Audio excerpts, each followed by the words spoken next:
I think we touched on how people acquire it, what the different stages are. We briefly touched about different treatments. Now, is that Yeah. a rabbit hole that we can go down? It's a Or bit of a rabbit hole. What I would suggest when if people get Lyme disease and the initial treatment isn't enough, then a great thing to do is there's a few resources. One is to look up your local Lyme, especially if you're in a major urban area or a largely populated state, there's going to be Lyme disease support groups. You contact them, you say, I'm really sick, my initial treatment's not working. I'm looking for names of doctors who specialize in treating Lyme, because it really is a specialty. It's called Lyme literate, is a term to use. I'm looking for a Lyme literate physician. There's another organization called ILADS. It's called International Lyme and Associated Disease Society. They really have established a protocol for this, and that's where your Lyme literate physicians get their training from.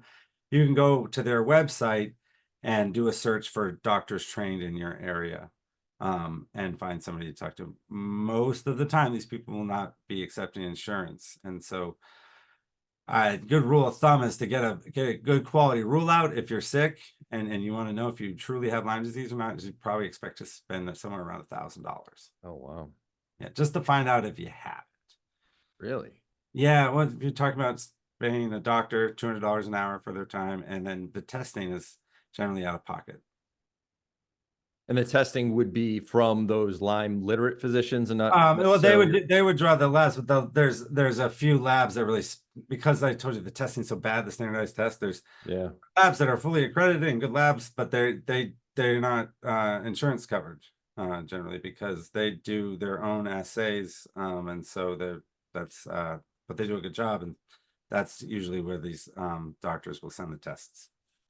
Okay. Yeah. And I have to imagine too, I mean, at least from my own experience with finding the deer tick, it's tiny. I mean, I think they describe it's like the size of a sesame seed. Yeah, So, the nits can be that small. Yep.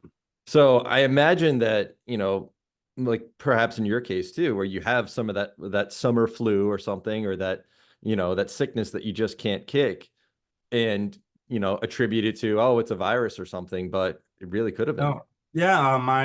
Sometimes people don't know they're a bit. My dad almost died last year. He was in the emergency room, in and out for 3 days. They didn't know what was wrong with him, and he kept getting fevers, and his organs were failing. And I showed up and I said, "Have you tested for ticks?" And they went, "What do you do for a living?" Never you mind. And I was right. And then they gave him antibiotics, and he bounced right back. Wow. Yeah.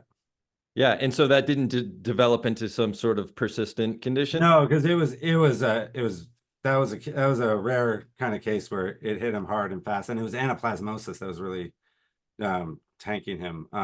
Then that happens sometimes. I mean, he's old, he's 80, Mm. and yeah, sometimes that happens.